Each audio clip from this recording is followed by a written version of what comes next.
السلام عليكم ورحمة الله تعالى وبركاته. نتمنى انكم تكونوا على خير واحوالكم طيبة. فيديو اللي غادا نقترح لكم اليوم غادا نحضروا المجبنة او كسكسو بالمجبنة وبالقديد. اللي عندها شي مجبنة غير تجبدها في هاد الوقيته ديال البرد وتجمع هي والحباب ديالها والاسره ديالها، راه كتجي رائع بزاف في هاد الوقيته ديال البرد. هذه هي وقيت الكرداس القديد وحتى المجبنه. غادا نشارك معكم بالسر ديالها باش يجي المرق اللي هو خاسر. تجيكم شميه دمه، ما تجيكمش مالحه، غير تتبعوا التفاصيل ديالها من اول حتى الاخير ان شاء الله. ما تنسوناش غير من الدعم ديالكم، من الاشتراك القناه، وفضلا وليس امرا بقاو مع الفيديو من اول حتى الاخير. اول حاجه غادي نتكلم لكم عليها البنات هي هاد المجبنه او المعده ديال الكبش او ديال الحولي. هنا هي هذه راني حاطاها في القناه، فيديو ديالها مخصص هي والقديد والكرداس والمجبنه. المهم هاد المصايري اللي كيبان لكم في العقده ديال المجبنه، هذاك المصران كنغسلو مزيان حتى هو كيرجع ليا بحال الشكل ديال السبيب. كنحزم به هذاك المعده ديال الحولي او المجبنه، وهي اللي كنخليها معلقه فيه حتى كتبيس وكتكرم. هنا الحيمات راهم كارمين وميبسين ومتبلين بالتوابل. هنا غادا نقسمها، غادا ندير غير نص الكميه معروفه على المجبنه. او هاد المجبنه اللي كنحضروا كنتجمعوا عليها حنا والاسره والحباب ديالنا، كنتجمعوا عليها واحد القصريه كتكون كبيره وكنديروها يعني في وقيته ديال البرد. المهم هنا غادا نحتفظ بهاد نص الكميه، والكميه اللي بقات ليا هي اللي غادا نحضر بها وغادا نشارك معكم كسكسو اليوم. المهم هنا كناخذ واحد البرمه اللي كتكون كبيره، كندير المجبنه ديالي، كندير فيها اللحم ديال الغلمي، كندير واحد الكميه ديال القديد اللي غادا تكفاني. بالنسبه للبنات غادا نتكلم لكم على التوابل، الا الملحه ما تضيفوهاش بصفه نهائيه، لان احنا القديد ديالنا مالح، المجبنه مالحه، وكذلك الكرداس اللي ضفتو حتى هو كيكون مالح. هنا درت حبه كبيره ديال البصله. غادا نضيف الطماطم، بالنسبه للطماطم على حسب المرق ديالكم. المهم انا درت واحد الكميه اللي هي كثيره، زايده شويه ديال الطماطم اللي سلقتها في الماء ديالها وطحنتها. بالنسبه هنا التوابل غادا نديرو معلقه كبيره ديال السكينجبير، وجوج معالق كبار ديال الخرقوم البلدي لان عندي المرق اللي هو كثير. القزبر يابس غادا ندير حتى 3 المعالق ديال القزبر يابس، كيجي واعر بزاف وكيجي زوين وبنين في الكسكسو، غير ضيفوه قزبر يابس.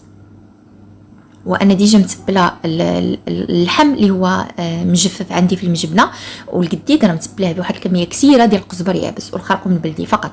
هنا درت واحد شويه ديال الابزار، واحد 4 المعالق ديال الزيت النباتي. ما تديروش الزيت بصفه نهائيه، ولا ديروا 4 المعالق ديال الزيت النباتي فقط او الزيت البلديه. المهم هنا غادا ندير معاه الماء، وغادا نخلي واحد شويه شحر. بالنسبه للخضر، الخضر اللي هي عاديه ديال الكسكسو، هنا الكروم، الخضر القرع على الانواع، الحمراء الخضراء، الجزر، اللفت، وقرطه ديال القزبر وبدنوس، الحمص مرطبينو، واللفت على الانواع. هنا الطماطم اللي بقات لي غادي نخليها حتى الاخير. خديت البريمه درتها كتشحر على نار اللي هي متوسطه، كنضيف عليها الماء باش هذاك التوابل ما تحرقش ليا. صافي كنخلي هاد الحيمات او المجبنه كتشحر غير واحد شويه حتى كتطلق هذاك الملح اللي فيها، وكتنسجم مع العناصر. وكنرجع معكم.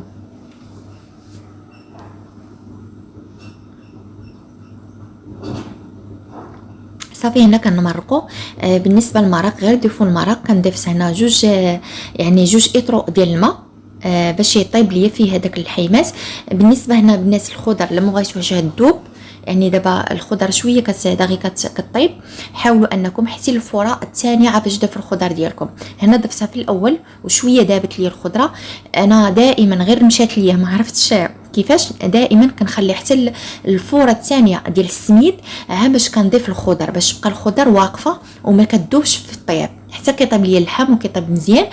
باش في الفوره الثانيه ديال السميد باش كنضيف الخضر، يعني كتبقى واقفه وفي نفس الوقت راه كطيب. المهم انا ضفت الخضر، خليت غير الكرم وخليت القرعه.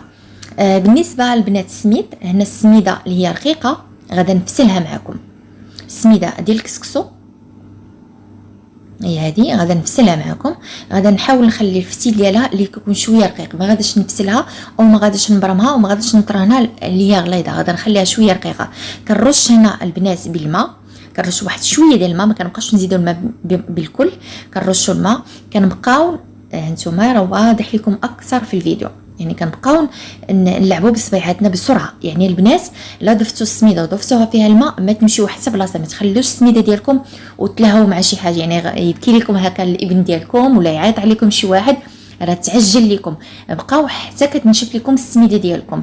السميده خاصكم ترشوا عليها الماء وتبقاو وحدها تفتلوا فيها باش ما تعجنش لكم. ما تخليوش السميد وتمشيو تلهاو مع شي حاجه اخرى. يعني لا خليتو السميده بعد ما ترشوا عليها الماء غادي تعجل لكم وتجيو تلقاوها خسرات لكم. المهم هنا كنصيحه، هنا غادا نفتل انتما راه واضح لكم اكثر، كنظن في الصوره حتى كينشف ليا السميد. صافي كنبقى نطرن فيه حتى كينشف السميد، عاد باش كنبقى ندي في يدي وكنجيب فيها على هذا الشكل. يعني حتى كنحسوا بالسميده نشفت لينا، وحنا كنحكوا الصباع ديالنا باش ما يتقالوش لينا الصباع ديال ايدينا حنا كنبرموا في السميد. صافي كرجع لينا على هذا الشكل. انا فسلته غير شويه، خليته رقيق، كيعجبني السميد اللي كيكون رقيق ما يكونش فسول بزاف. هانتوما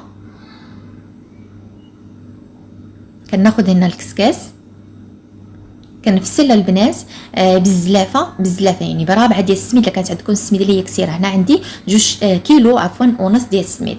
كنفسل بالزلافه حتى كنكمل السميده اللي عندي. بالنسبه للبنات المبتدئات كناخذ هنا زلافه ديال السميد كنرش عليها ميها.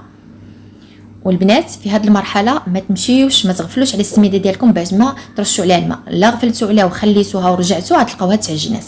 في هذه المرحله حتى تفتلوا تنشفوا السميد ديالكم ديروا في كسكاس عا باش ديروا قضيو الشغل ديالكم. المهم هنا كنبقاو نطرنوا في السميد على هذا الشكل بالصبيعات حتى كنشف لينا، كنحسوا بالسميده نشفات، وكنحكوا الصباع ديال ايدينا باش ما يطلقوش علينا بعد ما يتقلوش علينا الصباع ديال ايدينا بعد ما كنفسلوا في السميد. صافي هنا بعد ما كنحس بالسميده راها نشفات، يعني كنبدا كنطرن او كنبرم في السميده على هذا الشكل. غادا نستمر حتى نكمل الكميه ديال السميد كامله. هنا بعد ما انا طرنت السميد او فسلتها على هذا الشكل، صافي غادا نديرها تفور الفوره الاولى. بالنسبه للفوره الاولى كنخلوها حتى كتفور مزيان. هنا غادا نزيد الكرم، غادا نزيد قبطه ديال القزبر معدنوس، غادا نزيد هاد القرعه الخضراء صافي. وغادا نخلي الفلفله او الحار حتى الاخير هي والقرعه الحمراء. غادا ندير هنا حتى كتفور الفوره الاولى، خلوها البنات حتى تفور مزيان وتدخل مع الطياب. الفوره الاولى بالنسبه للفوره الاولى حتى كتفور مزيان وتدخل مع الطياب عا باش تسقيوها.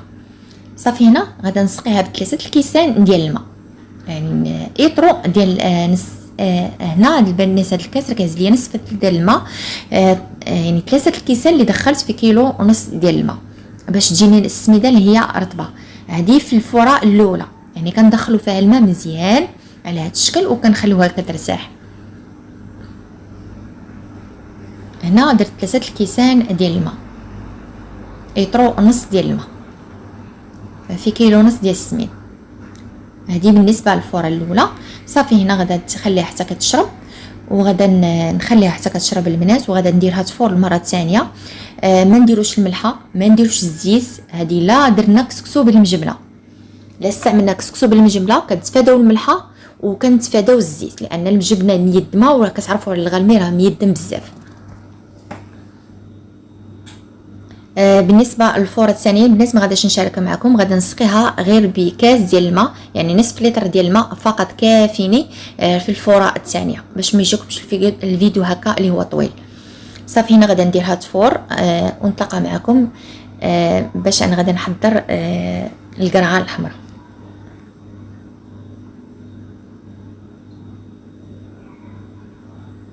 بالنسبه هنا للقرعه الحمراء البنات خديت المرق ديال الخضر وديال الجبنه ضفتو على القرعه الحمراء. هذه هي طريقتي البنات، ضفت العويدات ديال القرفه صافي وغادا نخليها طيب. بالنسبه للطماطم والفلفل الاحمر او الحار غادا نديرو بعد ما غادا بقى ليا الفوره ديال التسقيه، يعني بعد ما غادا نسقي غادا نرمي هذاك كنرمي وكنزيد واحد معلقه ديال مطيشه الحك وهذاك الطماطم اللي بقات لينا. هذه بعد ما كنبغيو نديروا الفوره الاخيره. بالنسبه للمرق راكم شفتوه معايا في الصوره. هنا غادا ندوز باش نسقي. بالنسبه للبنات ما درتش الزيت ما درتش الملحه بصفه نهائيه في السميده وحتى في المرق. يعني الملحه ديال المجبنه راه طلقت، الملحه ديال القديد كذلك طلقت في الخضر، وجا ما شاء الله واحد الكسكسو البنات كيشهي، جا بنين بزاف، جا زوين. المريقه راه خاسره ما شاء الله جات رائعه بزاف. صافي هنا السميده ديالي رطبه زوينه مفسوله مزيان وطيبه على حقها وطريقه. هنا غادا نسقي، انا كنفضل السميده او الكسكسو ديالي راه كنسقيه مزيان بالمرق. عزيز عليا انا نسقي كسكسو باش يجيني بنين وكيجي لذيذ، يعني كنسقيه وكنسقيه وكنخليه واحد المده ديال ربع ساعه حتى كيشرب. صافي باش كنحطو للضياف ديالي او الاسره ديالي. صافي هنا غادا نحط الخضر، غادا نحط الحماس، غادا نحط يعني كل شيء. المغربيات ما شاء الله راه كلهم كيعرفوا كيفاش كيسقيو الكسكسو ديالهم.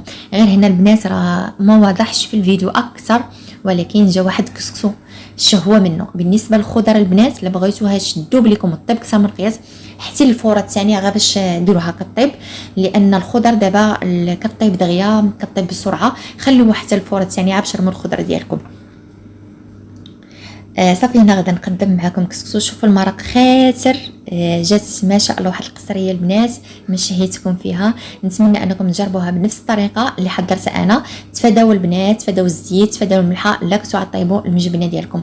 هنا كسكسو ديالي هو هذا. كنظفوا القصريه من الجناب اللي بغينا نقدموها للاسره ديالنا وحتى العائله ديالكم. كنظفوا هكا القصريه ديالنا، كنحطوا واحد شويه ديال المرق، اللي بغى يزيد ليه المرق يزيدو، كنقدموها مع اللبن. وهذا هي القصريه ديالنا. جات رائعه بزاف، جات بنينه البنات وجات لذيذه في هذه الوقيته ديال البرد. نتمنى نكون خفيفه عليكم، ما كثرتش الهضره بزاف، والشرح اللي هو ساهل ومبسط، يعني كنبغيو نشرحه لكم من القلب ديالنا. خليت لكم الراحه لوصفه قادمه ان شاء الله. السلام عليكم ورحمه الله تعالى وبركاته.